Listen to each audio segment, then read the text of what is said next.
This podcast is produced by the Harwood Productions Podcast Network. To learn more about the network and to find more of our shows, visit us online at www.harwoodpodcast.com.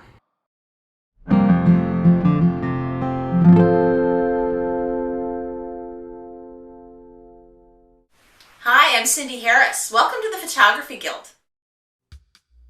Let me start off by welcoming everyone to this podcast. We've got over 4,600 subscribers in all of these wonderful countries. It's great to see the world coming together using their cameras. In this episode, we're going to be learning about candlelight photography. This is a specialized type of photography because we're only utilizing the light that is coming from the candle itself. So today we're going to be looking at a different point on our triangle. Last episode we looked at aperture and depth of field. This time we're going to be concentrating on the ISO settings on our camera.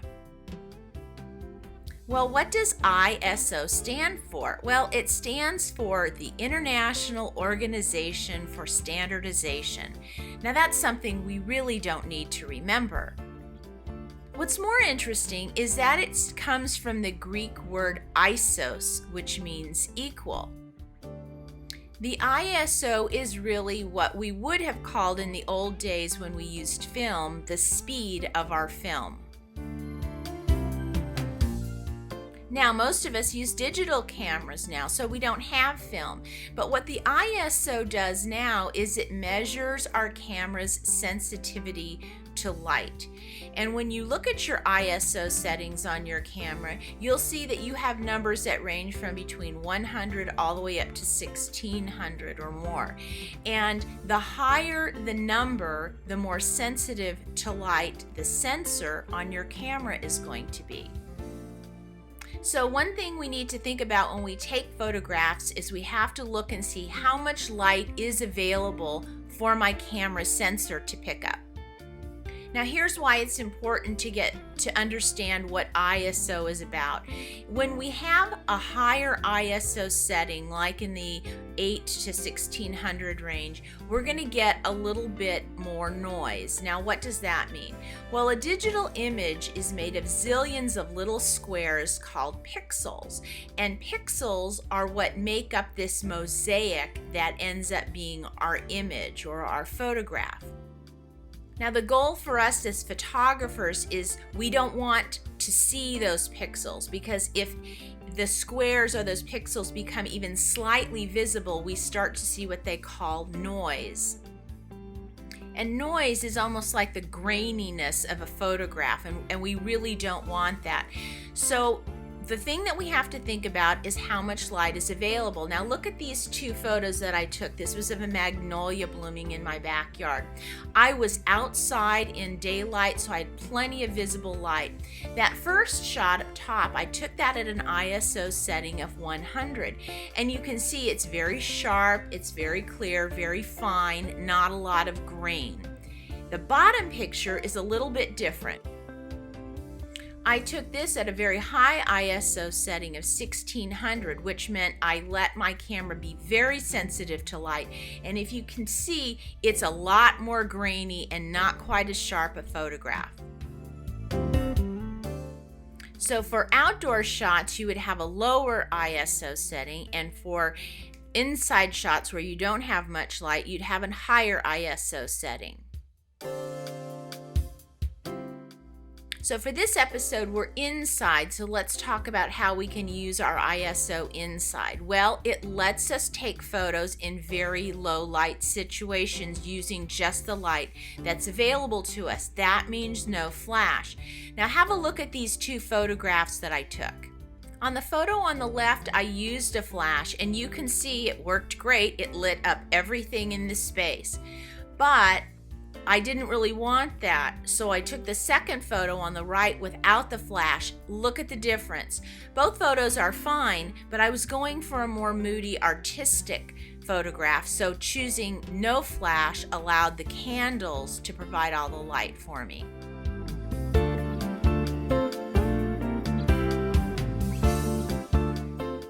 Now there's a couple of different types of candlelight photography we can do, and one type is just photographing the candles themselves. Now to do that, all you need to do is get a grouping of candles and put it in a dark room. Make sure that there's no outside lights available, and put your camera on a high ISO setting, maybe 800 or 1600, and then practice using some of the composition tips that we've used. In this photo, I did a high angle camera shot, and I just happened to get that flame as it was bending off to the left. Then we can use candles to help light other objects. So I had my grouping of candles, and then I just got this little owl statue that I had and kind of snugged it up against, and it's very interesting to see how the light reflects off the statue. You can also use the candlelight to light people. And again, very interesting, very artistic, kind of moody photographs that you can get from that. You can also have the candles reflect in other objects.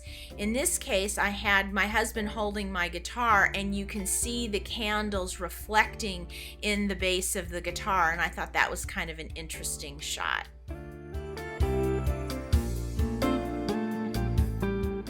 And then you can photograph refractive things like liquids. This was really fun. I got a wine glass and I just put some water in it, and I put it in amongst the candles, and to see the way the light bends in the liquid was really interesting. So how can you play with this type of photography? Well, if you have a point and shoot camera, many of the new cameras have night or candlelight settings. I actually took these two photographs using my little Polaroid point and shoot camera, and you can see you can get some very interesting photographs. Here's a couple of tips. Find your night or candlelight setting on the camera, then turn off the flash. And that's an important part. And then remember to use your pre-focus, pressing your shutter just halfway down and then clicking it all the way down.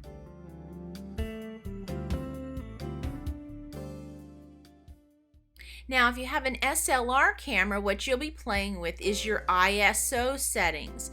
And I would start maybe at 400 and then bump it up to 800 and 1600 just to see what your camera does in that setting. Now, the way you're positioned with the candles will make a difference. If you're far away, your camera sensor isn't going to pick up much light, and you'd have to go to a much higher setting. But if you get in closer to the candle, the sensor will pick up more light, and you may be able to back down your setting a little bit. So play with that. In either case, no flash. So your assignment for this month is to photograph in candlelight. Try photographing just candles, photograph an object, a person, a reflective surface, and a glass filled with liquid. Just play with that. If you've got your point and shoot camera, just use your candlelight or night setting, turn your flash off, and use your pre-focus function. And if you're using an SLR camera, you're going to want to have your camera on the AV setting, because you could still be playing with your aperture if you'd like.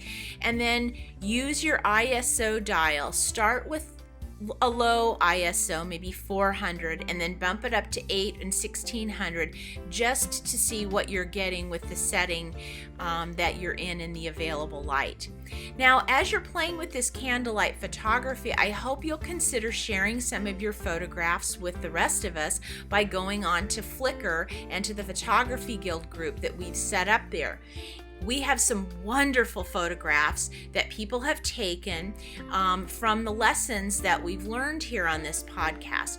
And I find such inspiration in these photographs. In fact, one gentleman flew up a photograph of a football ring, and he used a very shallow depth of field, and it was so beautifully shot, and it gave me an idea for a book cover that I was shooting, and the book cover turned out great. So I really thank that person for sharing their photograph with us, because it really inspired me. Next month, we're going to be learning about macro photography, which is one of my passions. Macro photography is when you get really close to your subjects and you really get some very artistic photographs. So I hope you'll join me then. I'll see you next time. For more information on this episode, go to our website and visit the Photography Guild show notes.